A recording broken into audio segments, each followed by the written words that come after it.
صلاة الله سلام الله. Bismillahirrahmanirrahim. Assalamualaikum warahmatullahi wabarakatuh. Alhamdulillah wassalatu wassalamu ala rasulillah wa ala alihi wa sahbihi wa mawalah wa la hawla wa la quwata illa billahi wa ba'du. Alhamdulillah, segala puja dan puji hanya milik Allah subhanahu wa ta'ala. Salawat dan juga salam kita hadiahkan pada Rasul kita Nabi besar Muhammad sallallahu alaihi wasallam. Ma'asyiral muslimin yang dimuliakan Allah subhanahu wa ta'ala, banyak peristiwa di bulan Ramadan itu di mana peristiwa-peristiwa ini merubah sejarah. Karena memang bulan Ramadan sendiri adalah sayyid daripada syuhur, pemimpinnya bulan-bulan. Tidak memperpanjang waktu, di antara peristiwa-peristiwa yang terjadi di bulan Ramadan, pertama diangkatnya Nabi Isa alaihi salatu wassalam, sebagaimana Imam Hakim meriwayatkan dalam Mustadraknya bahwa Isa ibnu Maryam itu diangkat ketika bulan Ramadan. Kemudian juga yang kedua, nuzulul wahyi, turunnya wahyu, dan juga Al-Quran kepada Nabi sallallahu alaihi wasallam itu tepat di bulan Ramadan. Karena Al-Quran itu turun dengan 3 marhalah. Marhalah yang pertama turun secara keseluruhan 30 juz dari Lauhil Mahfud ke langit pertama, Baitul Izzah. Kemudian dari Baitul Uzza, dan ini yang diisyaratkan di dalam Al-Quran, inna anzalnahu fi Lailatul Qadar. Sungguhnya kami turunkan Al-Quran di malam Lailatul Qadar. Maksudnya turunnya dari Lauhil Mahfud ke Baitul Uzza.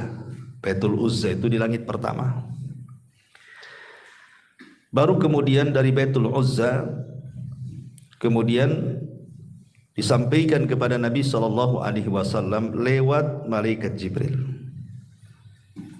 Jadi marhalah Al-Quran itu pertama tentu Allah subhanahu wa ta'ala berfirman kepada qalam, kemudian diletakkan di Lauhil Mahfud.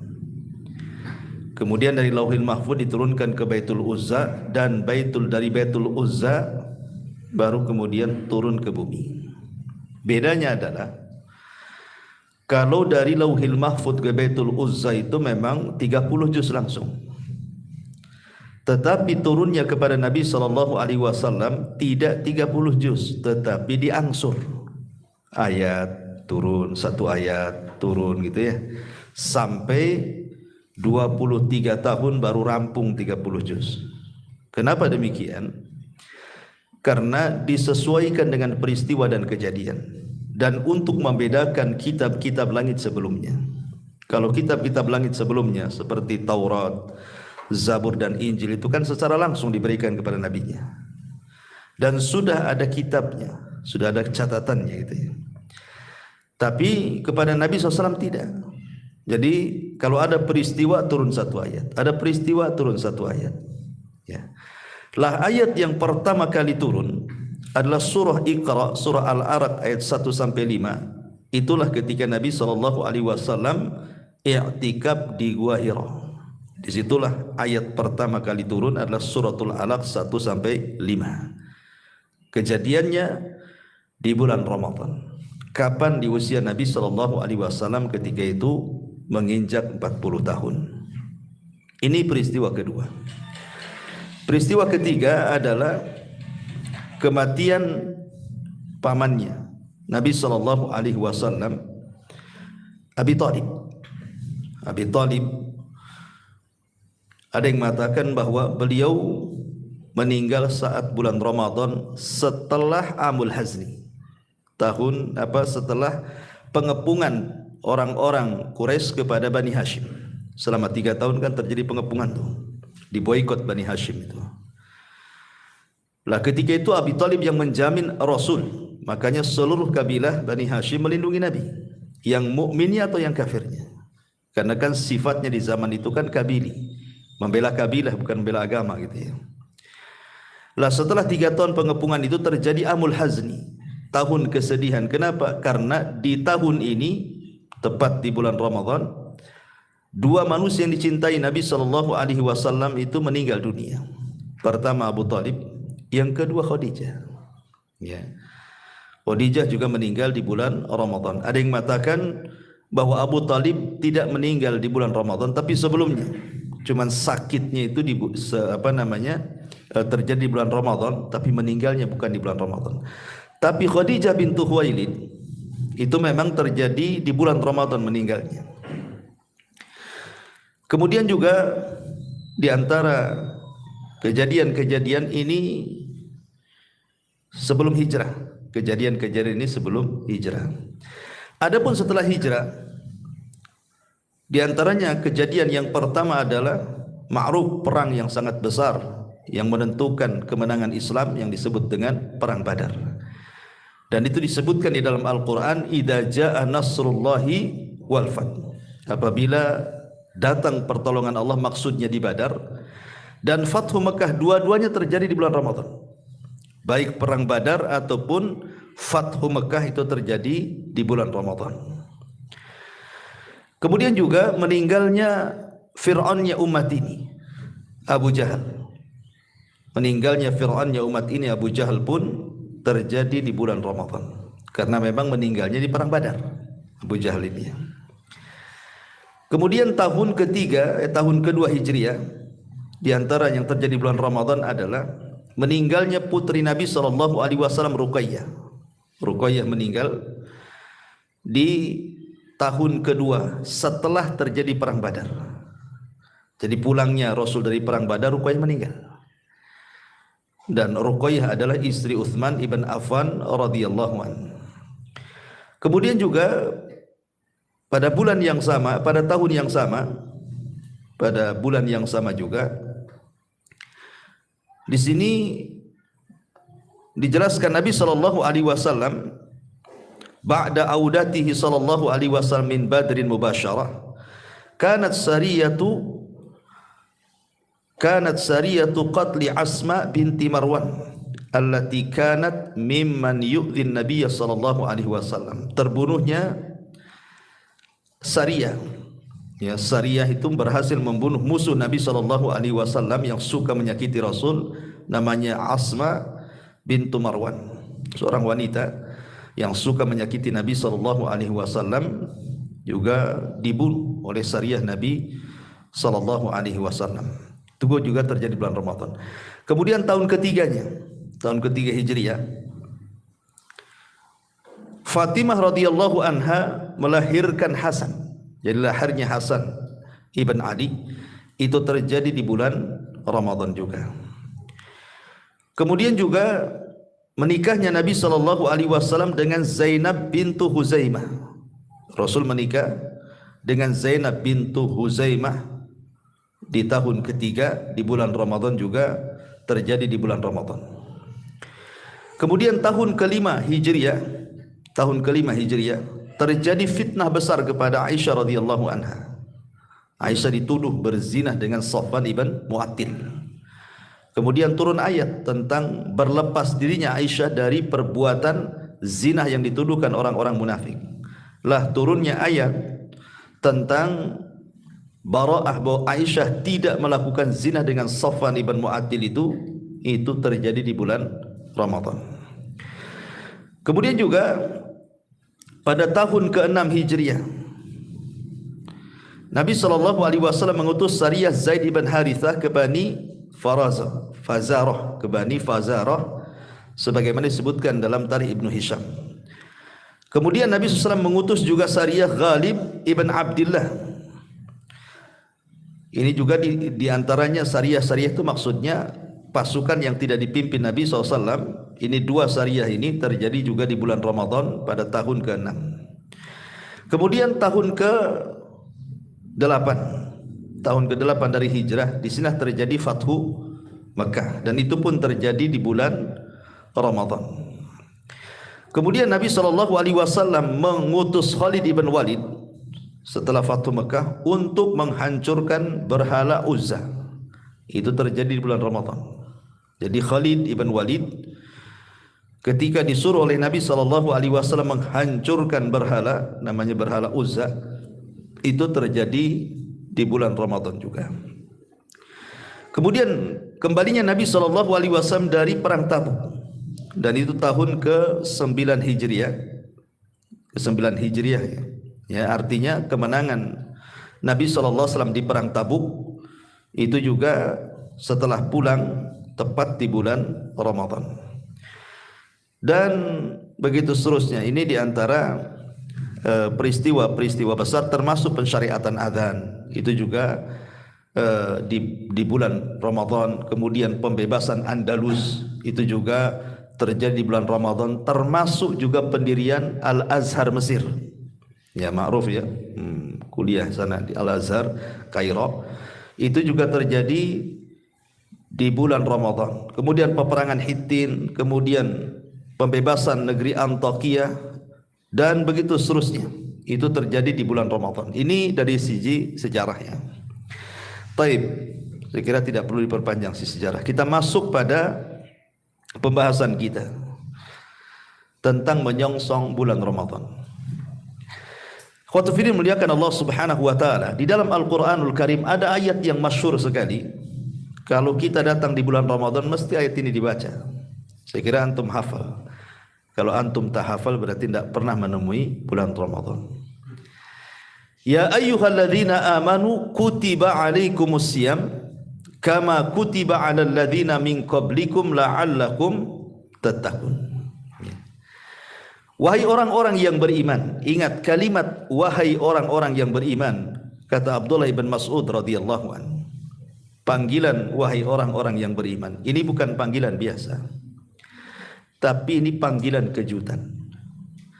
Karena biasanya setelah panggilan ya ayyuhalladzina amanu, boleh jadi Allah hendak memerintahkan sebuah perkara besar atau hendak melarang sebuah larangan besar. Dan inilah yang membedakan panggilan Mekah dengan panggilan Madinah. Kalau Nabi berdakwah di Mekah itu panggilannya ya ayyuhan nas. Di Quran kita sering mendapati ya ayyuhan nasu taqu rabbakumul ladzi khalaqakum min nafsi wahidah, kan itu. Banyak di Quran itu kalimat ya ayyuhan nas, wahai manusia.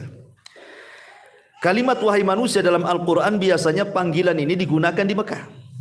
Periode Makkiyah namanya. Kenapa? Karena di Mekah itu umumnya tidak menjelaskan tentang hukum-hukum ibadah, menjelaskan tentang hukum-hukum tauhid. Makanya panggilannya umum, manusia, masuk mukmin, masuk kafir di situ. Tetapi panggilan orang-orang yang beriman khusus. Namanya aman, orang yang beriman. Berarti orang kafir enggak masuk di situ. Makanya panggilan orang-orang yang beriman ini biasanya kalau tidak larangan perintah, dan biasanya umumnya perintah tentang ibadah.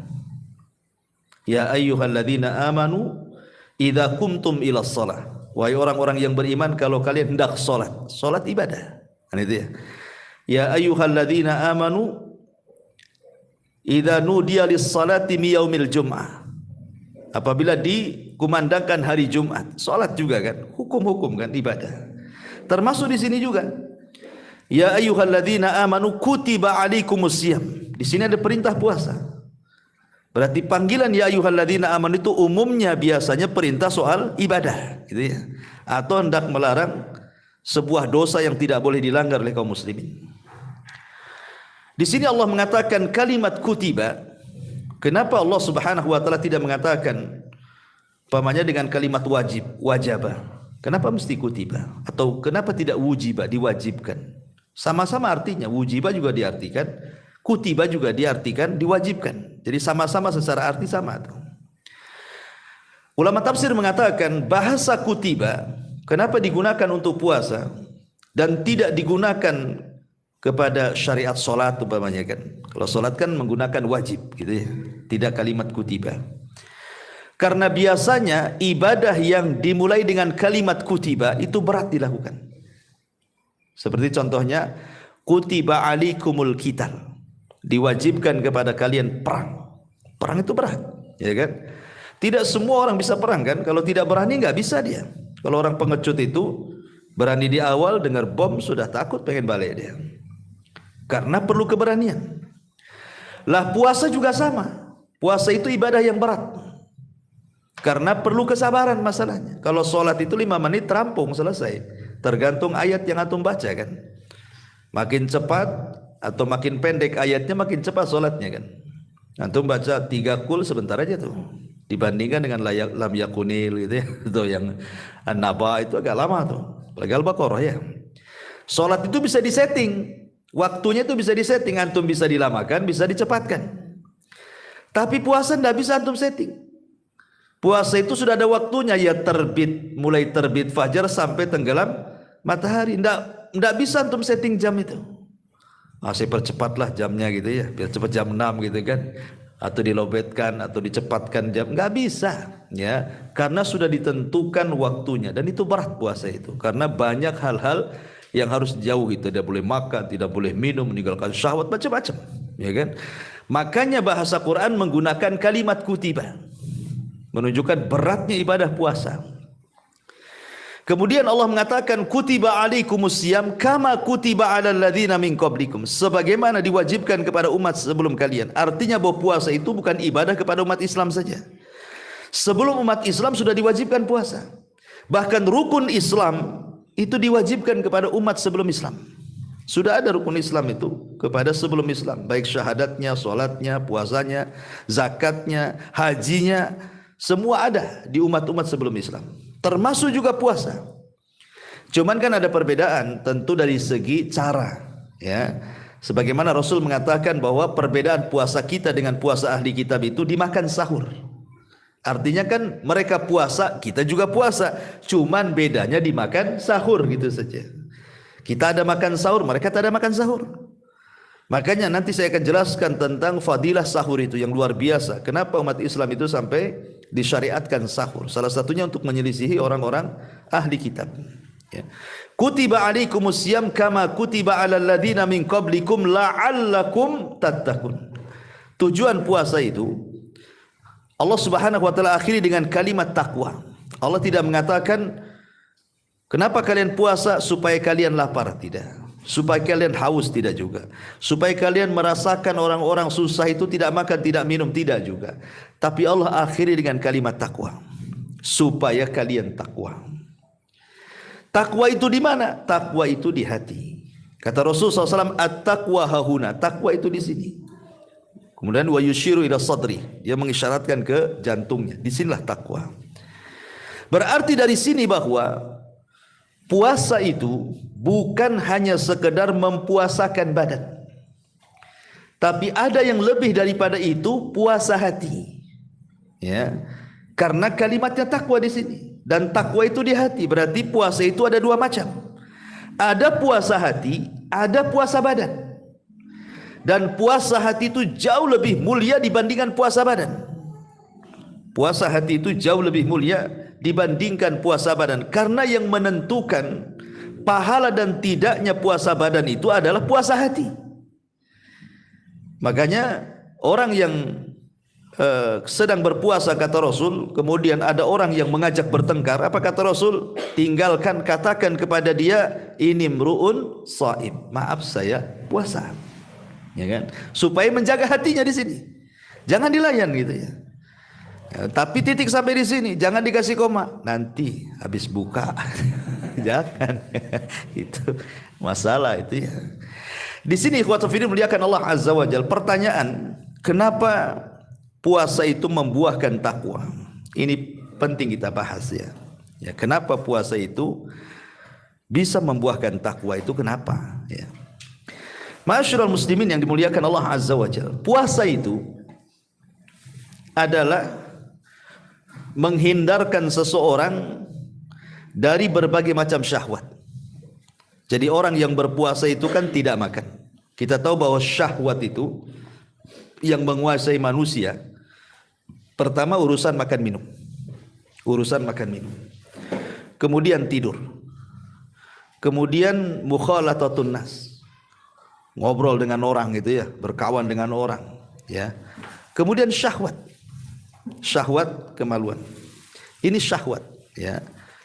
Lah orang yang berpuasa itu jiwanya menguasai syahwat. Orang yang berpuasa itu jiwanya yang menguasai syahwat. Karena orang yang tidak berpuasa justru syahwatnya yang menguasai jiwa. Saya ulangi ya. Orang yang puasa hakikatnya puasa itulah yang menguasai syahwatnya. Jiwa dia itu menguasai syahwatnya. Karena orang yang berpuasa kan tidak makan, tidak minum. Berusaha dia tidak melakukan hal-hal yang bisa membatalkan puasa. Makanya jiwanya menguasai syahwat. Tapi orang yang tidak puasa itu syahwat yang menguasai dia. Makanya maunya itu makan, minum. Kalau tidak puasa itu ya jalan sana sini gitu ya, tidur. Itu orang nggak puasa tuh. Tapi orang puasa tidak. Lah karena orang yang berpuasa itu jiwanya yang menguasai syahwat itulah. Makanya kemudian lahirlah kalimat takwa. Karena begini ikhwan, coba perhatikan orang yang berpuasa. Syahwat yang pertama dia bisa tinggalkan, makan, minum. Tidak mungkin orang yang berpuasa itu makan, minum. Kalau orang berpuasa makan, minum, nggak puasa lah kan itu ya. Ini yang kedua. Yang kedua, tidur. Orang yang lapar itu biasanya susah tidur. Orang yang lapar itu pasti susah tidur. Makanya banyak orang yang beralasan kenapa dia harus makan malam itu supaya bisa tidur. Aduh, badan saya gemuk ini, kenapa? Nggak bisa saya kalau nggak makan malam itu, nggak bisa tidur. Kan ada istilah seperti itu ya. Artinya orang lapar itu pasti susah tidur. Cuman aneh kalau kalau orang puasa kok tidur terus, ini aneh ya. Biasanya kan orang lapar itu kan susah tidur gitu ya. Tapi ada orang yang lapar kok tidur terus gitu. Ya tak tahu saya, nggak paham ya kan. Nah, kemudian juga mukhalatatun nas, bergaul dengan manusia.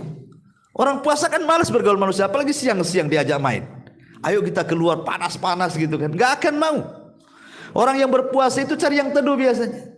Apalagi pas terik matahari ya, lain kalau pas teduh kayak gini. Tapi kalau pas panas-panas terik matahari, nggak ada orang yang mau keluar jalan-jalan tuh, kecuali kalau udah sore-sore ngabuburit tuh kan, lain cerita kan. Tapi kalau siang-siang mana mau? Artinya orang yang berpuasa itu sedikit jalan-jalan dia dengan kawan-kawannya itu. Termasuk juga orang yang berpuasa syahwat seksnya juga menurun.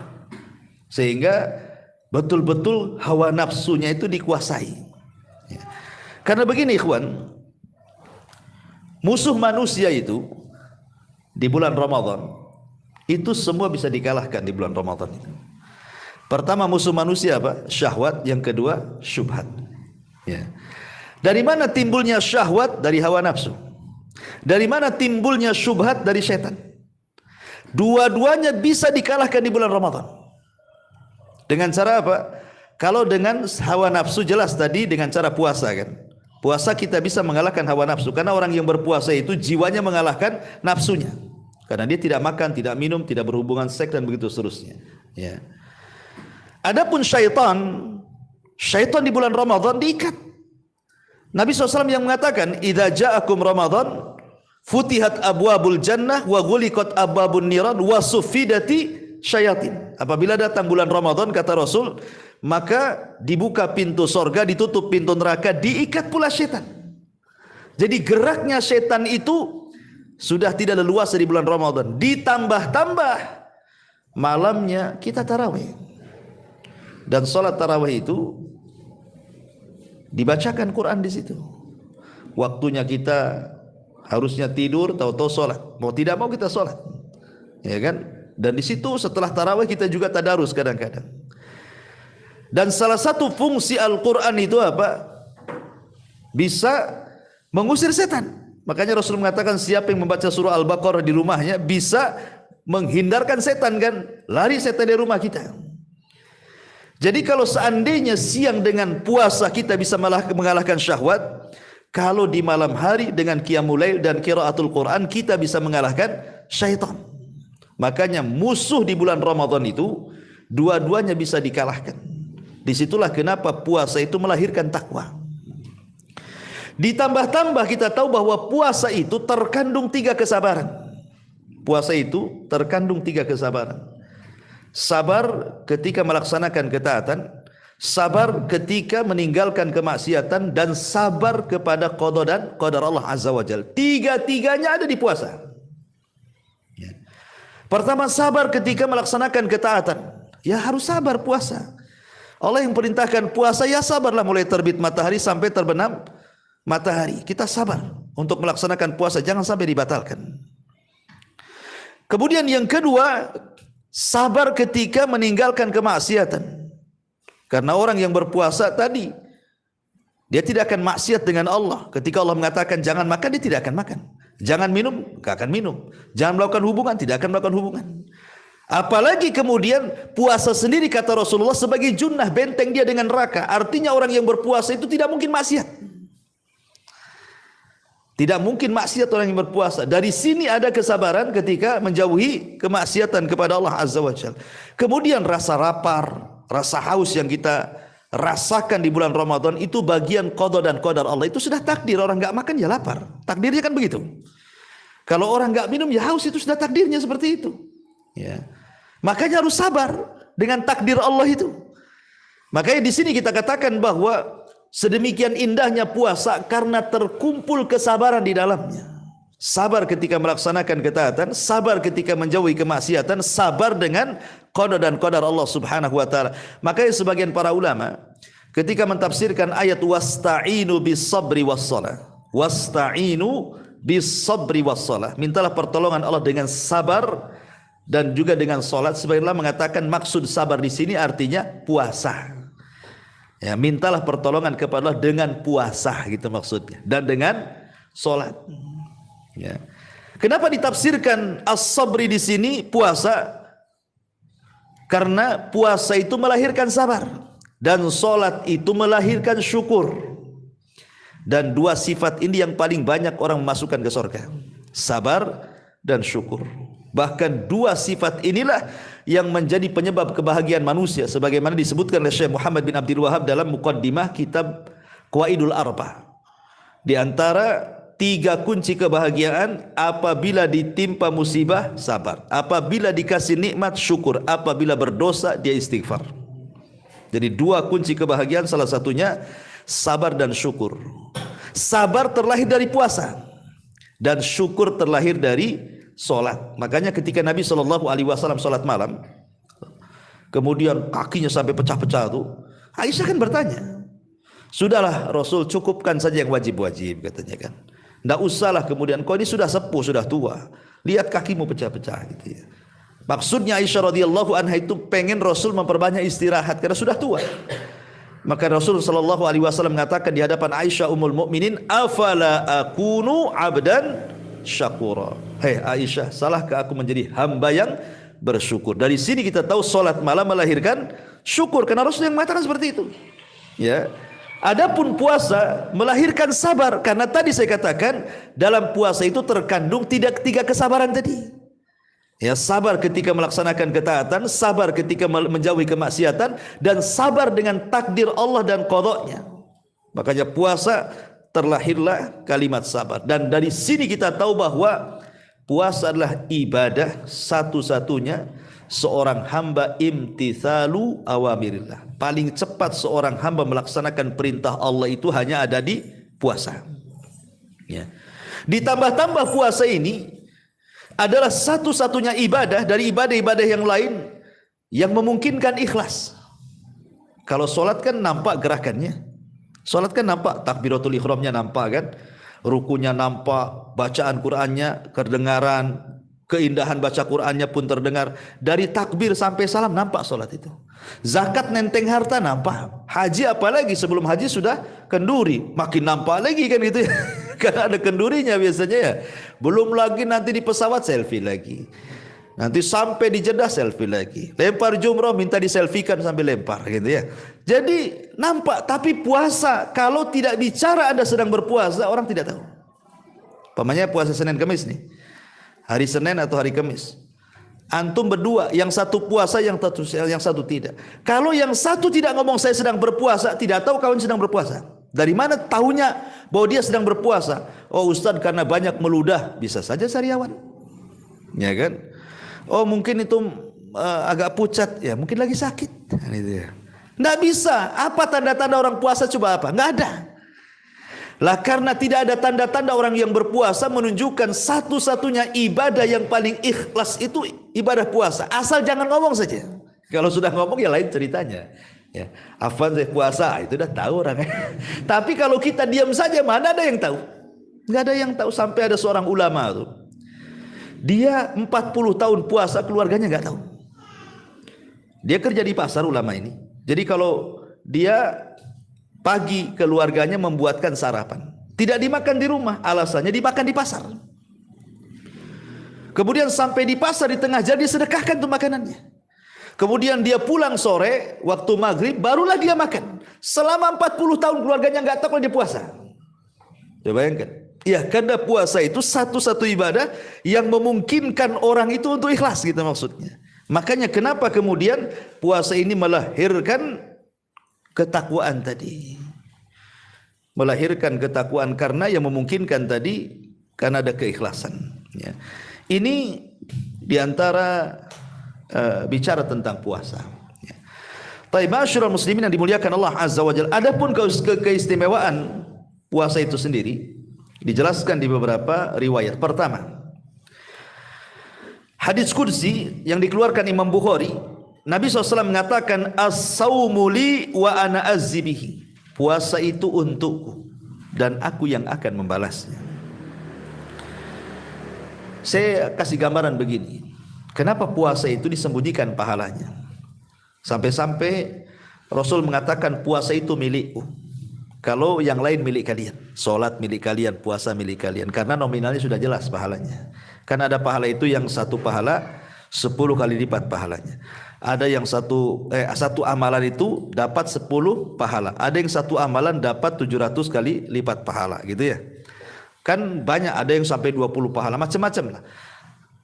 Jadi rata-rata ibadah itu nominal pahalanya sudah ditentukan oleh Allah. Kecuali puasa, kata Rasul. Puasa itu tidak ada penentuan nominalnya.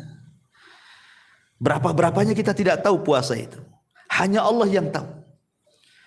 Lah karena puasa itu hanya Allah yang tahu, berarti menunjukkan besarnya pahala orang yang berpuasa. Dari mana kita tahu besarnya pahala yang berpuasa? Karena inti daripada ibadah puasa itu sabar. Dan Allah mengatakan dalam Al-Quran, innama yuwaffas sabiruna ajrahum bighairi hisab.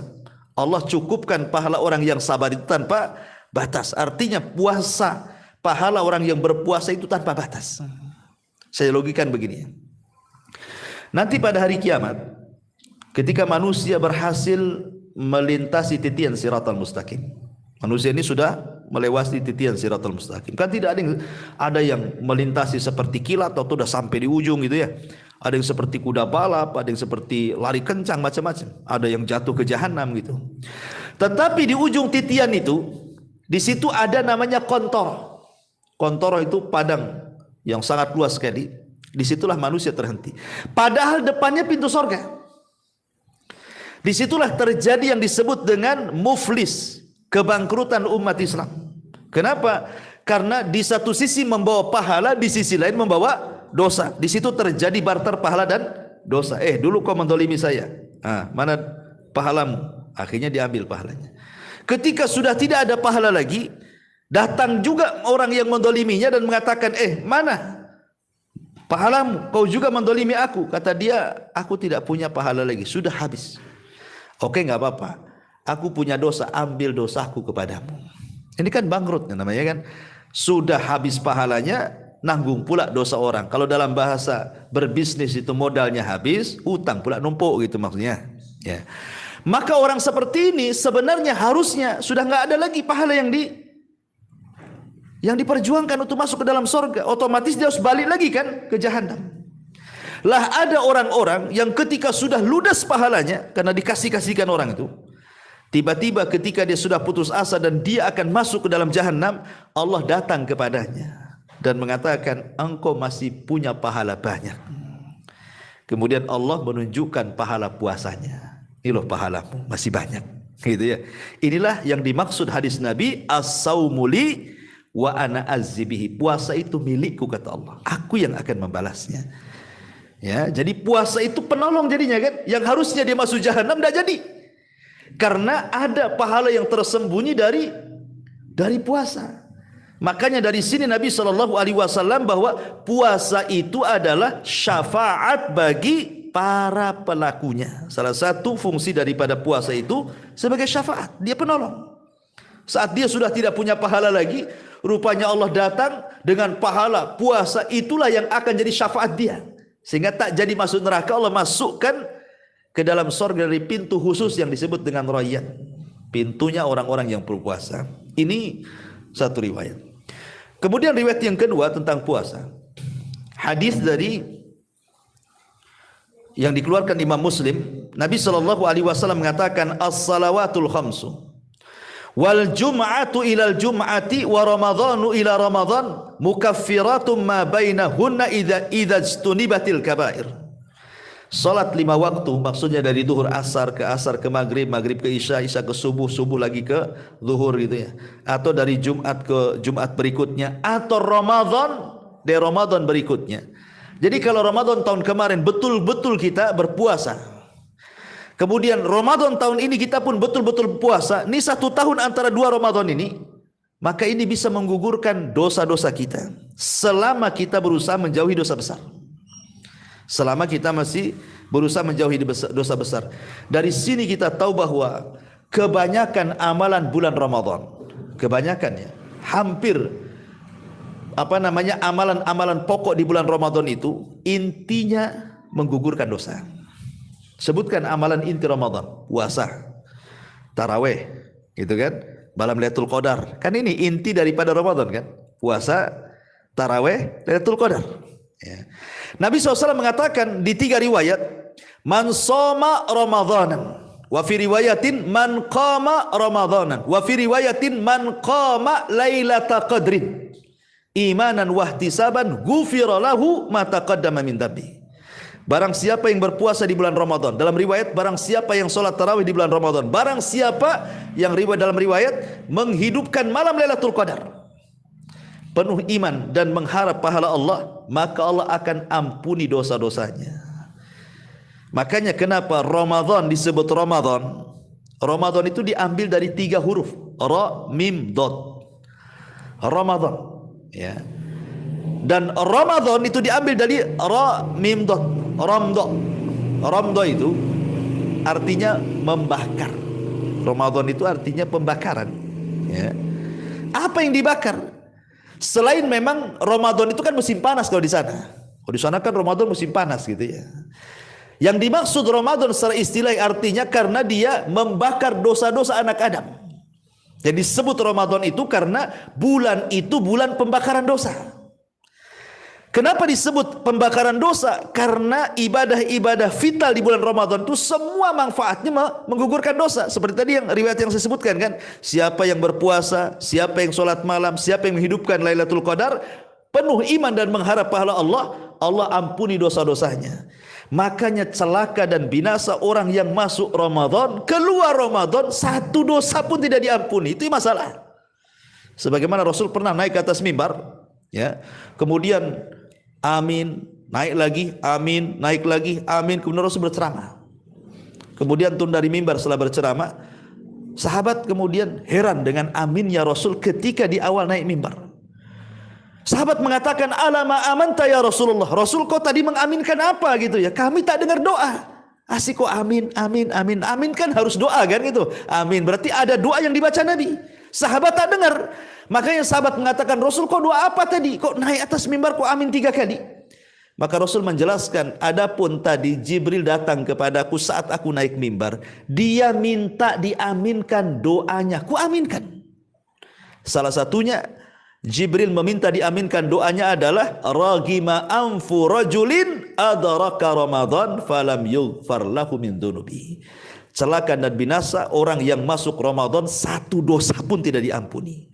Maka ku aminkan, Jibril pun amin. Bayangkan kalau yang berdoa Jibril, yang mengaminkan Rasul, yang menyaksikan para sahabat, siapa lagi doa yang dikabulkan?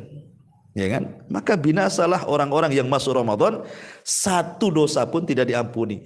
Padahal Ramadan itu disebut Ramadan karena pembakaran dosa, kan itu ya. Itu inti daripada